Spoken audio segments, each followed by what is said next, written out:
Olá, sejam todos bem-vindos de volta ao nosso estudo aprofundado. Na parte um desta aula, desvendamos a origem da Boa Nova, o Evangelho, e compreendemos como a palavra de Jesus, inicialmente oral, foi gradualmente registrada e finalmente codificada no Novo Testamento. Estabelecemos que o Evangelho é um trabalho da parceria sublime entre o céu e a terra. Agora, na parte 2, faremos uma jornada ainda mais íntima e reveladora. Vamos nos aproximar de 4 espíritos que, com sua fé, intelecto e sensibilidade, aceitaram a missão de se tornarem os primeiros biógrafos do Mestre.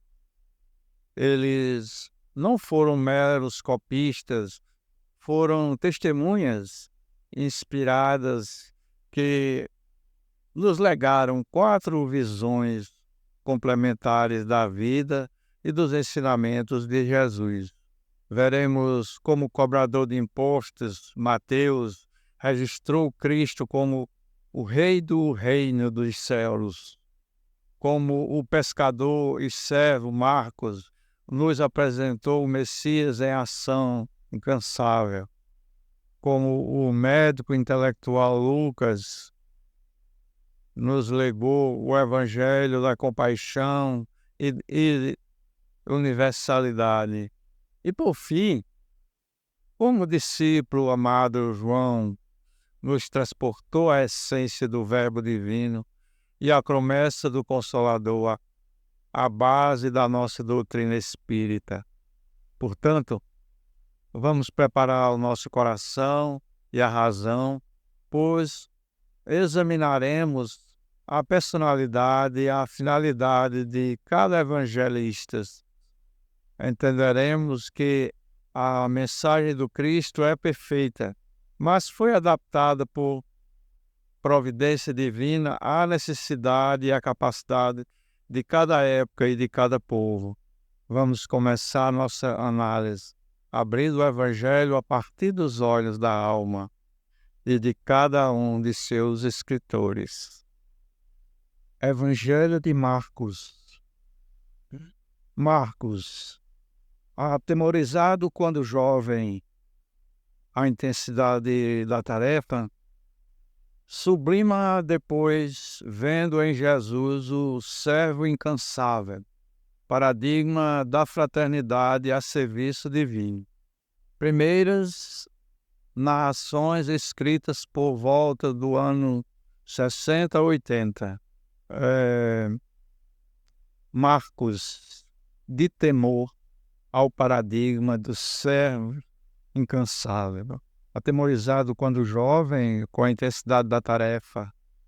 O jovem Marcos é frequentemente identificado em estudos bíblicos como o mesmo que acompanhou Paulo e Barnabé em suas viagens. Em Atos, lemos que ele os abandonou em determinado momento. Essa intensidade da tarefa é a exigência da Boa Nova, que de início pode amedrontar a alma ainda frágil. Isso nos mostra que os grandes missionários não são seres infalíveis.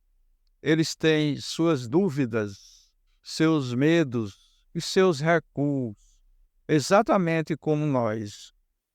A doutrina espírita, ao explicar as imperfeições do espírito encarnado, nos consola mostrando que o erro não é o fim, mas um degrau para o recomeço. Sublimar depois, vendo em Jesus o servo incansável, paradigma da fraternidade a serviço divino. Marcos não desistiu. Ele se reergueu, encontrou em Pedro o guia seguro e canalizou a mensagem da vida de Jesus. A sublimação da tarefa é o resultado da reforma íntima e da persistência na lei de progresso. Ele escolheu apresentar Jesus não como o Messias dos judeus ou o mestre filosófico, mas como servo incansável. Este é o enfoque perfeito para alguém que superou o medo do trabalho. Focar na ação, no serviço, desinteressado e na caridade em movimento. Seu evangelho conciso e rápido reflete a urgência do serviço, porque o Filho do Homem também não veio para ser servido, mas para servir e dar a sua vida em resgate de muitos. O evangelista Marcos é um poderoso exemplo para todos nós, que muitas vezes nos sentimos incapazes ou tememos a grandiosidade da tarefa de iluminação. Ele nos prova que, ao focarmos na exemplificação do Cristo como modelo de serviço e fraternidade, encontramos a força para superar nossas fraquezas e cumprir o nosso dever, transformando o temor inicial em serviço divino e incansável. Evangelho segundo Marcos, escrito por João Marcos, sobrinho de Pedro e primo de Barnabé, vivia em Jerusalém com seus pais. Provável utilização de Pedro como fonte, e foi fonte para Lucas e Mateus. Apresenta pouca evolução da doutrina cristã, escrito em estilo muito simples e de pouca precisão histórica. Mostra vestígios da tradição oral. Utiliza-se da palavra aramaica como Boanerge, Talita, Cumi, Efeta, Aba, Eloi, Eloi. Indício de ter sido escrito em Roma questões sobre divórcio, palavras como centurião, pretorium, tribunal, e a designação da moeda óbulo. Evangelho segundo Marcos, a força da ação. O Evangelho de Marcos é fundamental por ser o elo que provavelmente serviu de base para os outros sinóticos, além de ser o registro mais direto e menos filosófico da atividade de Jesus. João Marcos era chamado apenas de Marcos no Evangelho. Era, de fato, sobrinho de Barnabé, que o protegeu após sua deserção e tinha fortes laços com a comunidade de Jerusalém. A provável utilização de Pedro como fonte é o ponto de maior relevância. O texto de Marcos é, em essência, o Evangelho conforme Pedro. Isso confere ao texto um caráter de testemunha ocular de primeira mão, filtrado pela memória e emoção do principal apóstolo. Na visão espírita, isso ilustra a mediunidade natural, intuitiva dos primeiros cristãos. Marcos, ao registrar as pregações de Pedro, atuava como um intermediário fiel da memória e do entusiasmo do apóstolo, sendo um belo exemplo de transmissão mediúnica e histórica da verdade. O estilo de Marcos é notadamente simples, direto e imediato, muitas vezes usando a palavra imediatamente. Em comparação com Mateus, João Marcos tem pouca ênfase em longos ensinamentos. Ele se concentra nos fatos, nos milagres, nos atos de Jesus, apresentando-o como o Messias servidor poderoso. Seu foco não é a evolução da doutrina, mas sim a prova do poder do Cristo. O Evangelho de Marcos é o Evangelho do serviço ativo, escrito por um espírito que superou sua fraqueza inicial, transformando-se em registrador dinâmico da vida do Cristo. Evangelho segundo Marcos quer mostrar que Jesus é o Messias prometido, aguardado pelos judeus.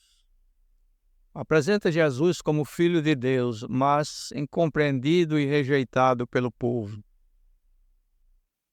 Faz poucas referências aos ensinamentos. Focaliza interesse aos pagãos recém-convertidos na fé. Faz poucas referências ao Antigo Testamento. Destaca as várias emoções dos personagens, sendo o ponto culminante a confissão de Pedro em Cesareia e a resposta do Cristo, que não declara antes ser o Messias por causa do falso conceito de libertador temporal atribuído ao enviado de Deus. Segredo messiânico. A última ceia provavelmente foi realizada em sua casa. Participou do trabalho missionário no Egito, morreu vítima de martírio. O Evangelho de Marcos é essencialmente um registro dinâmico e vivido da jornada de Jesus. O Messias em pleno movimento, escrito para um público que precisava ver a força e a autoridade da Boa Nova. A conexão de João Marcos com Pedro como seu discípulo e com Barnabé, seu primo, um líder importante da igreja primitiva, conferia-lhe credibilidade e acesso direto às fontes primárias. A afirmação de que Marcos foi a fonte principal para Lucas e Mateus é o pilar da hipótese das duas fontes que vimos anteriormente. Isso consagra Marcos como o primeiro a dar forma à escrita, à tradição oral, e que é um feito monumental de serviço.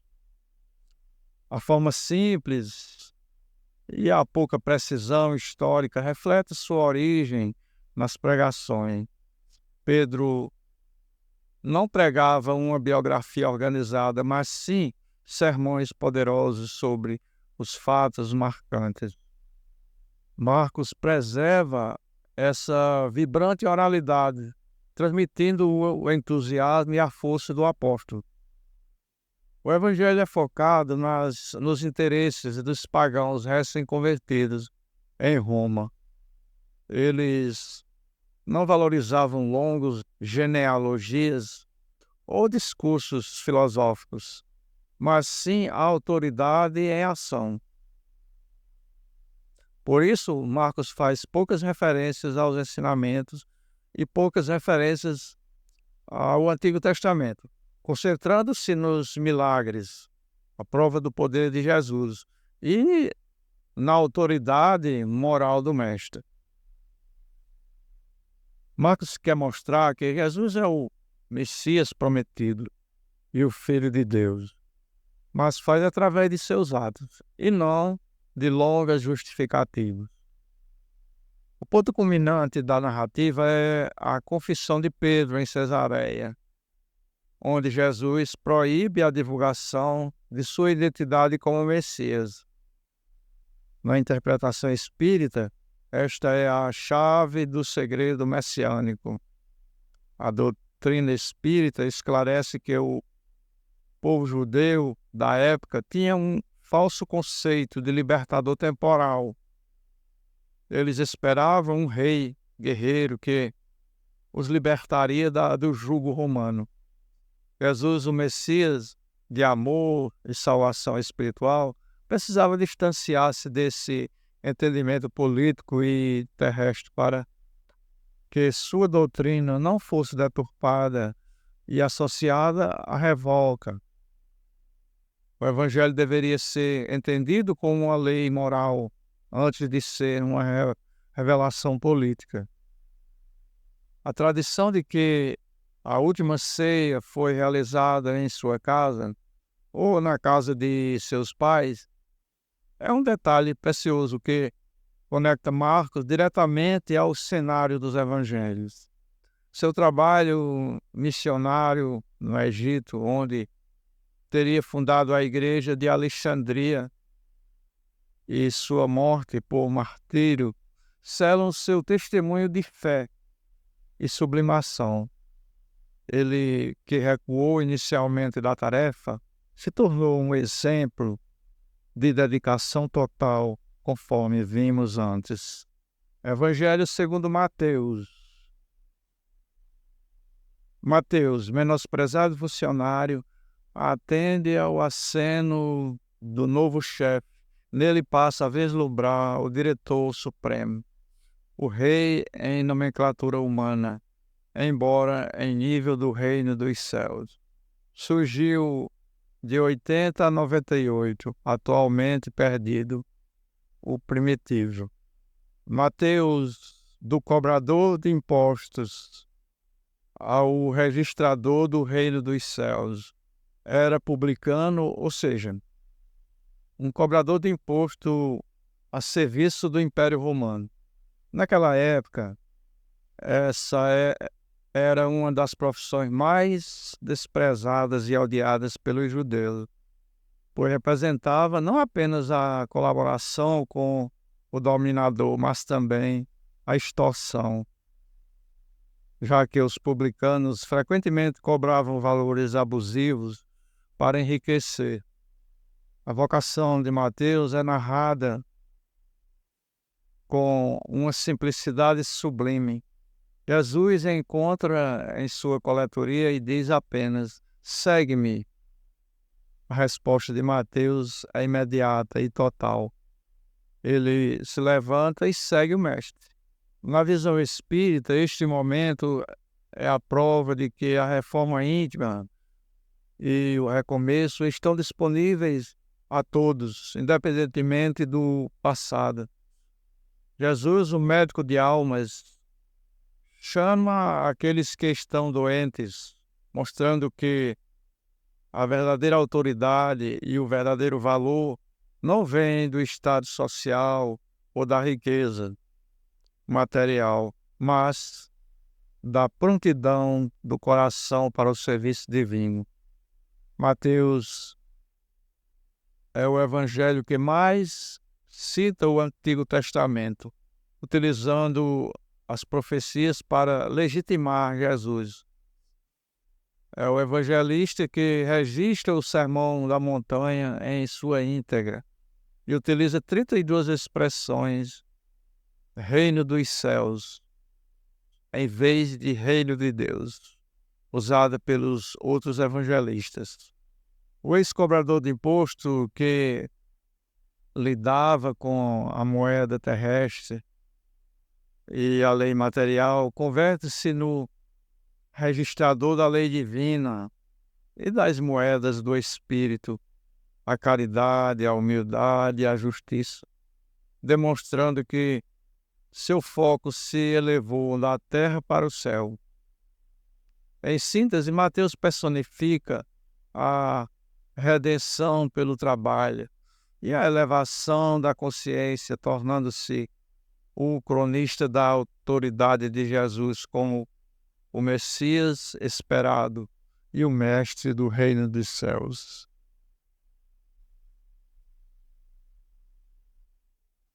Evangelho segundo Mateus. O atual texto conhecido surgiu na Palestina, em grego. Estudiosos acreditam que o original foi escrito em aramaico, foi perdido. Cobrador de impostos para o Império Romano foi o apóstolo e testemunha de vários acontecimentos, o mais intelectual do grupo dos 12.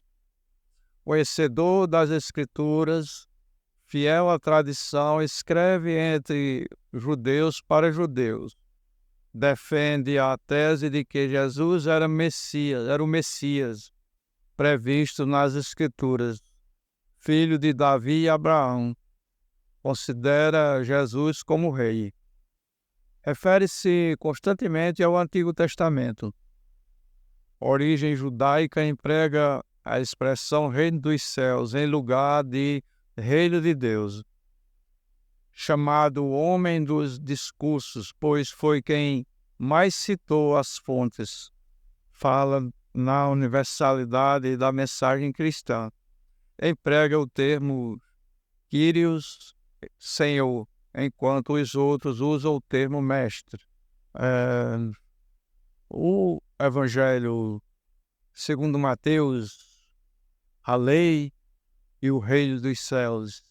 O Evangelho de Mateus é indiscutivelmente o mais sistemático e organizado dos sinóticos, refletindo o intelecto e a precisão do ex-publicano.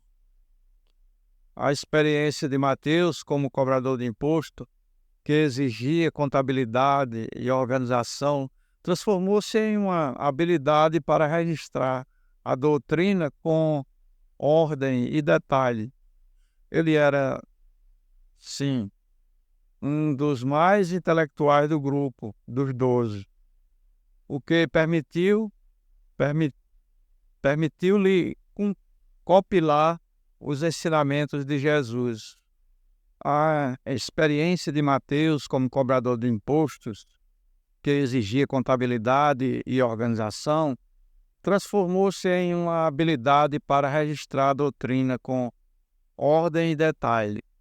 Ele era, sim, um dos mais intelectuais do grupo, dos 12, que permitiu-lhe compilar os ensinamentos de Jesus de forma estruturada. A crença de que o original foi escrito em aramaico, a língua de Jesus e de seus discípulos, para ser usado pelas comunidades judaico-cristãs, é largamente aceita. O texto em grego que conhecemos hoje é, portanto, uma tradução ou uma versão adaptada, mas que preserva a essência. Mateus é chamado de o homem dos discursos, porque agrupou os ensinamentos de Jesus em 5 grandes blocos temáticos, como o Sermão da Montanha e o Sermão das Parábolas, o que demonstra seu esforço de organização para fins didáticos, facilitando a memorização e o estudo. Mateus escreve entre os judeus para os judeus, e sua tese é central. Jesus é o Messias, o Cristo prometido nas Escrituras judaicas. Ele é o rei descendente de Davi e Abraão, que veio para dar cumprimento à lei. Ele se refere constantemente ao Antigo Testamento, citando-o a cerca de 60 vezes mais do que qualquer outro evangelista, usando frases como: tudo isto aconteceu para que se cumprisse o que foi dito pelo profeta. Isso visa provar a seus leitores que Jesus estava no centro da história da salvação judaica. O uso da expressão reino dos céus, em vez de reino de Deus, é uma característica da sua origem judaica. Os judeus evitavam pronunciar o nome de Deus por reverência, e céus era usado para se referir à divindade. Jesus, ao ressuscitar, ordena aos discípulos: ide, portanto, fazei discípulos de todas as nações. Evangelho segundo Lucas. Lucas, o intelectual, o historiador e o evangelho da universalidade. O evangelista Lucas, o único gentio ou não judeu a escrever um livro da Bíblia, sendo médico e companheiro de Paulo, Lucas possuía uma cultura superior à de muitos de seus contemporâneos. Seu evangelho e o livro de Atos dos Apóstolos, que ele também escreveu, revelam a mente de um investigador acurado. Este é o evangelho da razão. Lucas é o precursor da atitude espírita de investigação séria e da busca pela coerência, mostrando que a fé cristã não é cega, mas sim baseada em fatos e testemunhos verificáveis. Apresenta Jesus como entidade imaculada.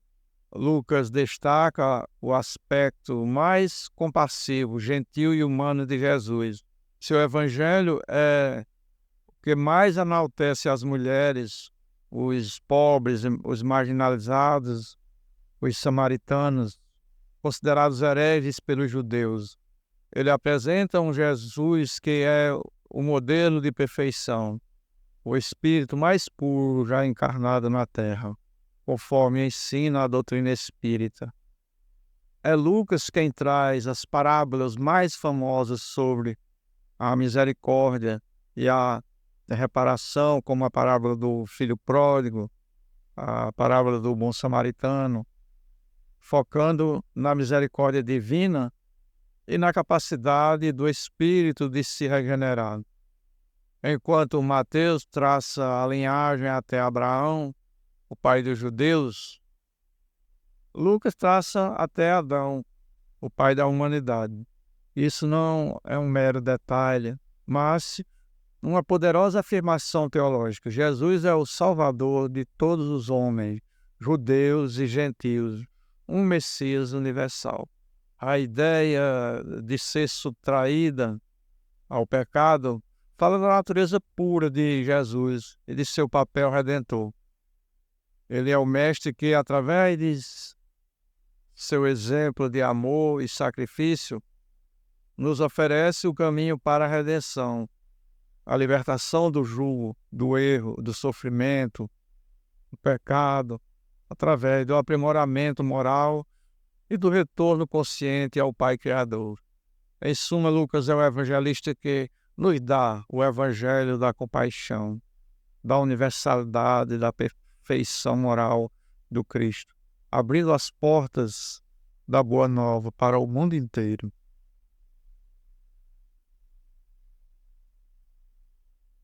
Evangelho segundo Lucas, médico natural de Antioquia. Não foi discípulo direto do Cristo, de personalidade cativante, é escritor de grande talento e alma dedicada. Elaborou sua obra com esforço de informação e de ordem, cronologia dos fatos, preocupação de clareza e de lógica. Substitui termos vulgares ou banais por termos eruditos. Apresenta Jesus como o Messias dos pobres, dos humildes, dos desprezados, dos doentes, dos pecadores. Fala em salvar o que estava perdido, da pecadora que banhou os pés do Cristo. Narra sobre a ovelha ou dracma perdidas, o retorno do filho pródigo, a prece do publicano e do fariseu, o rico avarento e o pobre Lázaro. Mostra a necessidade das esmolas, preocupação com a valorização das mulheres que ajudavam a Jesus e aos discípulos. O Evangelho segundo Lucas, o médico da alma humana, natural de Antioquia, não foi discípulo direto do Cristo, de personalidade cativante, é escritor de grande talento e alma delicada.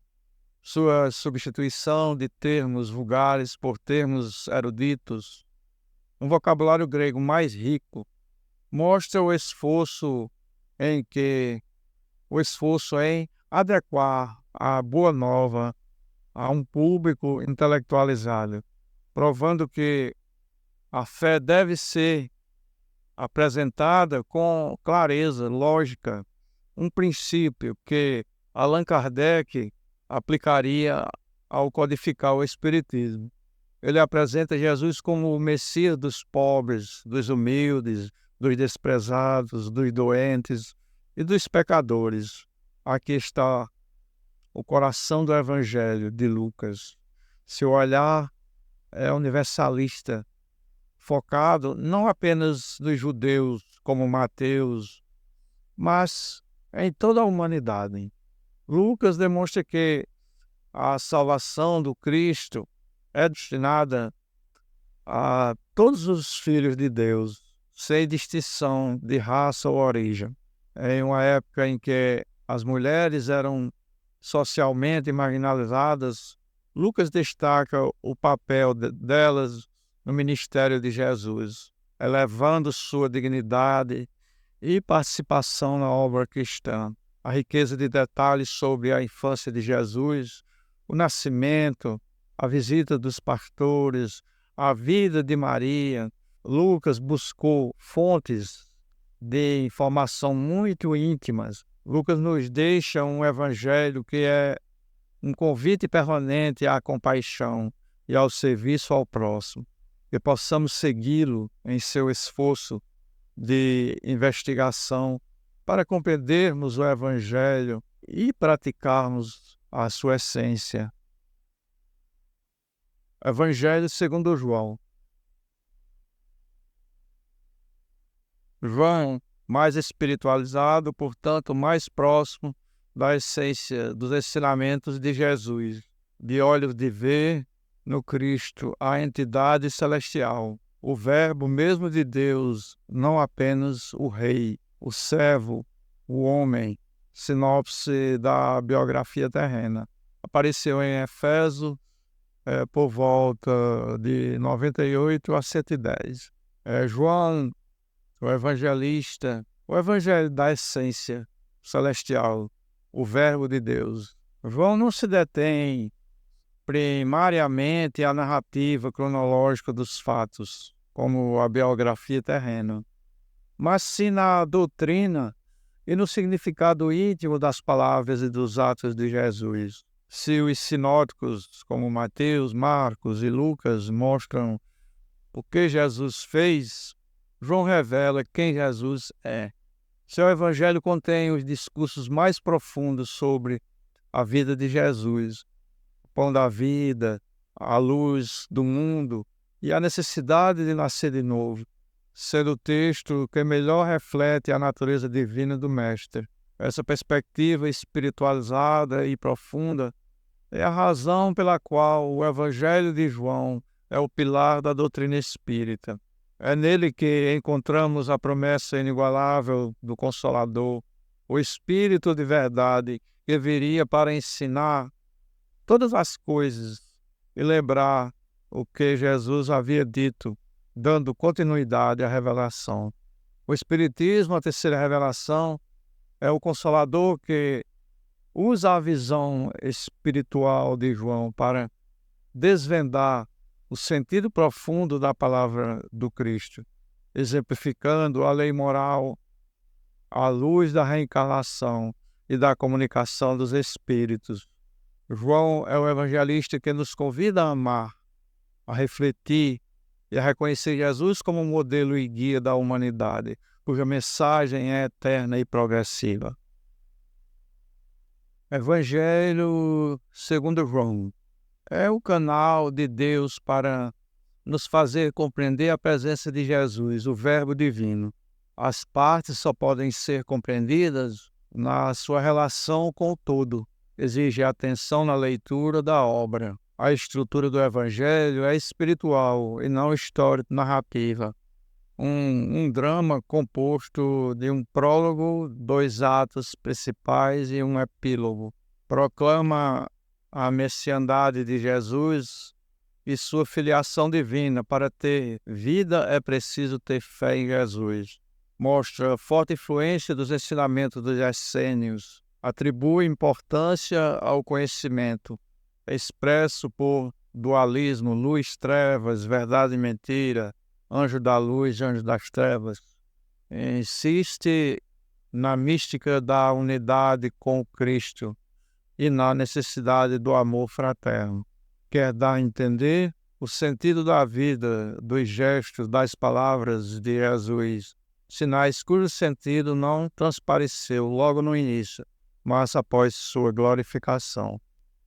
Evangelho segundo João, a essência do Verbo divino. O Evangelho de João é a chave de ouro que abre as portas para a compreensão da divindade de Jesus e da progressividade da doutrina. É o canal de Deus para nos fazer compreender a presença de Jesus, o Verbo divino.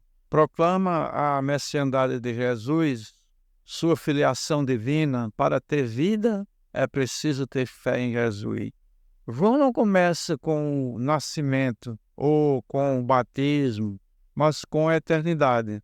No princípio era o Verbo. Ele define Jesus como Verbo, a razão e sabedoria e a palavra criadora de Deus que se fez carne. Para João, ter fé em Jesus não é apenas uma crença histórica, mas uma adesão à luz e à vida eterna que ele apresenta. Seu evangelho é o que mais insiste na verdade de que Jesus é o Filho de Deus e que a verdadeira vida, a vida do Espírito, é alcançada através da sua doutrina. Essa estrutura exige que o leitor busque o significado espiritual subjacente, o que é um convite direto à reflexão e ao estudo aprofundado. É um evangelho que se comunica com o espírito e não apenas com a mente, exigindo a compreensão do todo, para evitar interpretações literais e superficiais. Muitos estudiosos veem paralelos entre a linguagem de João e a doutrina dos essênios, uma seita ascética judaica da época, que enfatizavam a luz, a pureza, o conhecimento e a luta entre o bem e o mal. João utilizava esses dualismos de forma intensa, luz, trevas, vida, morte, para explicar o conflito entre a doutrina do Cristo e a ignorância humana. João registra as frases de Jesus sobre a unidade com ele. Eu sou a videira e vós as varas. Eu e o Pai somos um. Isso nos convida à identificação moral com Cristo, buscando a perfeição pela sua exemplificação. No lugar do Sermão da Montanha, registrado por Mateus, João registra o novo mandamento: amai-vos uns aos outros, como eu vos amei a vós. Esta é a síntese da moral cristã e espírita, a caridade, o amor levado à prática do serviço incondicional.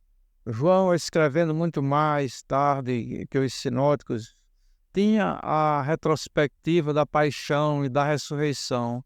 Ele interpreta os atos de Jesus, os sinais, não como meros milagres, mas como provas do seu messianismo e prenúncia da sua doutrina. Essa visão espiritualizada e retrospectiva de João culmina no registro mais importante para o Espiritismo: a promessa de que o Espírito de verdade viria para revelar o sentido pleno de tudo o que Jesus ensinou, mas que seus discípulos ainda não estavam prontos para receber. Evangelho segundo João ressalta que muitas palavras de Jesus são dotadas de significação espiritual. Cabe ao apóstolo falar em nome do Jesus ressuscitado, recordando e ensinando aos discípulos o que Jesus lhe havia dito. conduzi-los à verdade completa.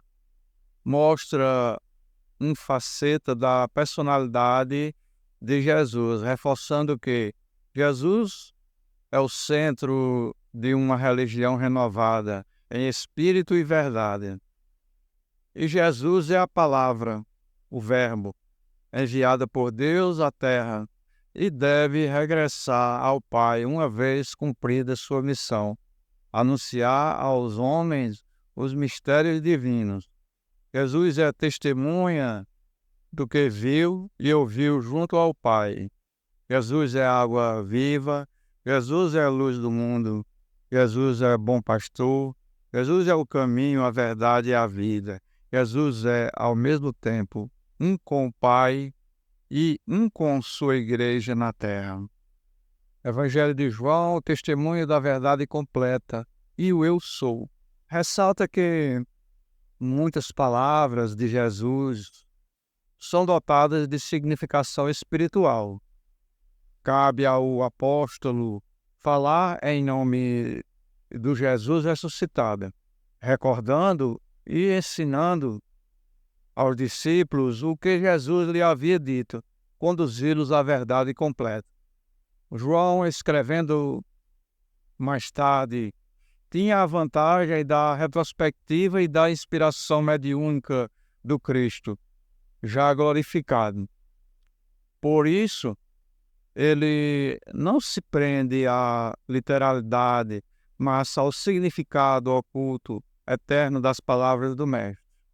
Jesus havia dito: muitas coisas ainda tenho para vos dizer, mas vós não as podeis suportar agora. A missão do Consolador, o Espírito da Verdade, é justamente recordar e ensinar como João faz, e principalmente conduzir a verdade completa. O Espiritismo é essa verdade progressiva que desdobra o Evangelho à luz da imortalidade e da reencarnação. Jesus é o centro de uma religião renovada em espírito e em verdade. No novo culto, João enfatiza que o cristianismo não é sobre rituais ou templos físicos, mas sobre a transformação interior e a adoração em espírito e em verdade. Essa é a base da fé racional e desmistificada que o Espiritismo prega, focando na moral e na conduta acima da forma. Jesus é a palavra, o Verbo, enviada por Deus à terra. Jesus é a água viva. Jesus é a luz do mundo. Jesus é bom pastor. Jesus é o caminho, a verdade e a vida.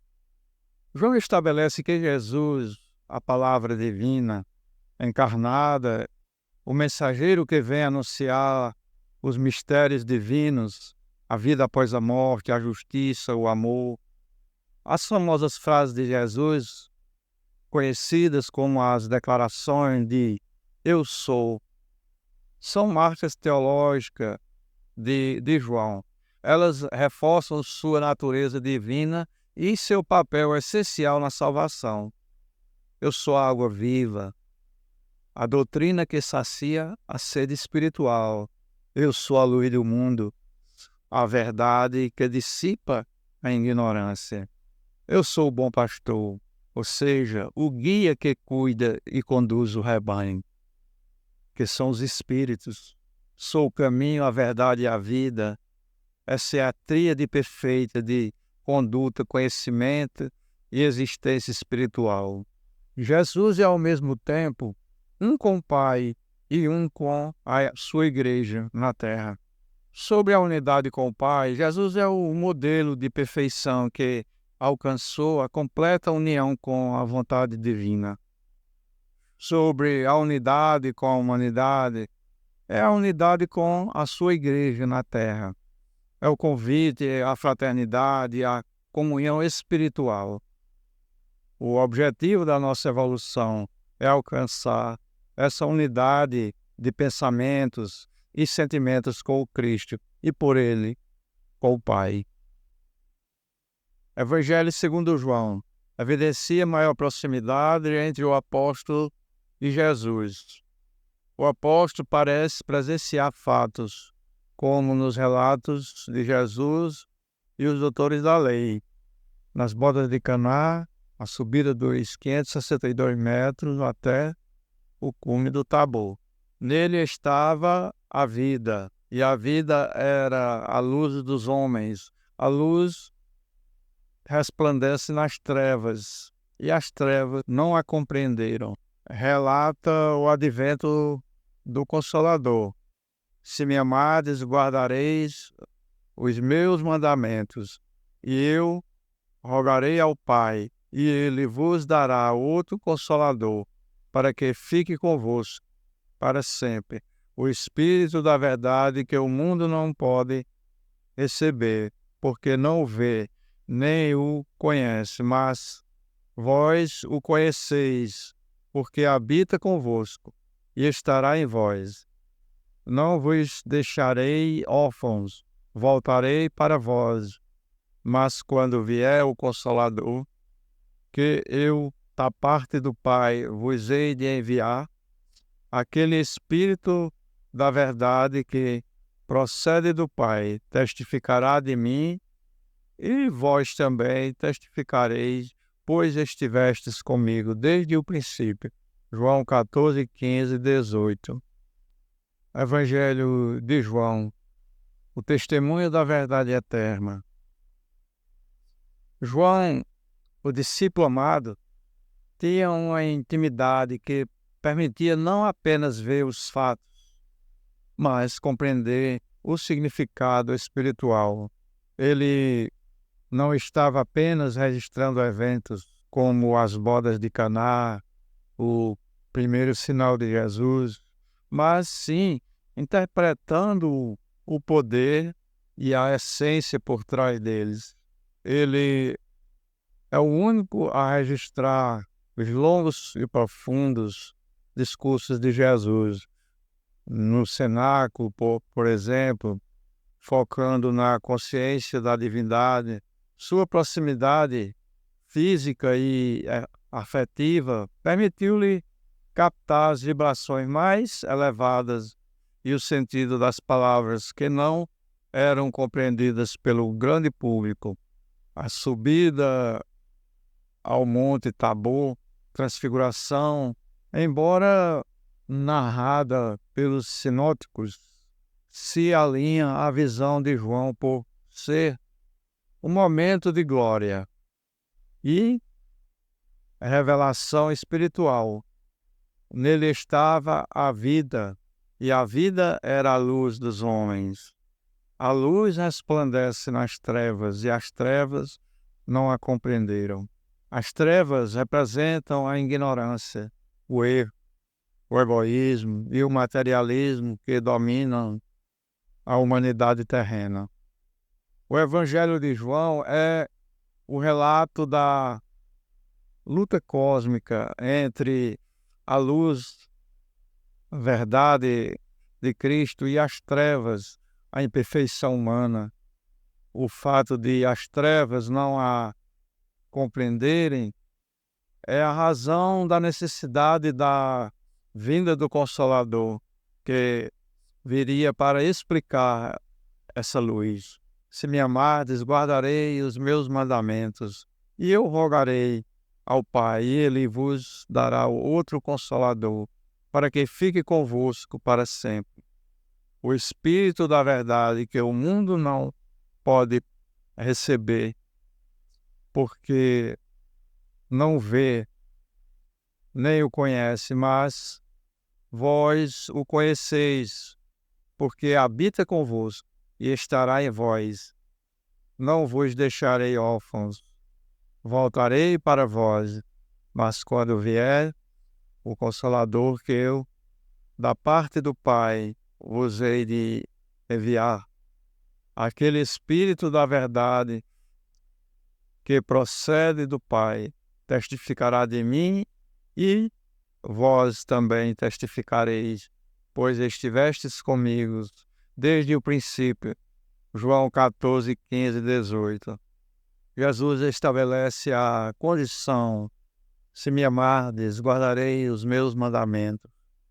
Consolador seria enviado àqueles que estivessem dispostos a viver a lei moral, a caridade e o amor. O termo outro consolador indica que este novo enviado seria da mesma natureza do próprio Jesus, mas viria como o Espírito da verdade, não mais encarnado, mas atuando no mundo inteiro, que é a universalidade da revelação.